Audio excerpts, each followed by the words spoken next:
यो चाहिँ नागाको बाटो आज हैन हिजो बेलुका पानी परेर चाहिँ बाटै छैन जति पनि टुरिस्ट गाडीहरू आउँछ उता सपुबाटै घुमेर गइदिनुस् होला यहाँनिर बाटै छैन हेर्नु सक्नुहुन्छ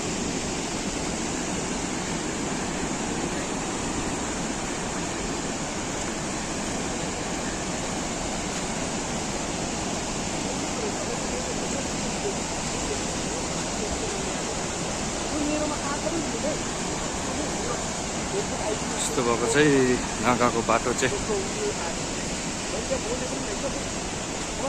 रेल खोलाको बाटो यस्तो भएको छ देख्न सक्नुहुन्छ मान्छे छिर्ने जग्गा पनि छैन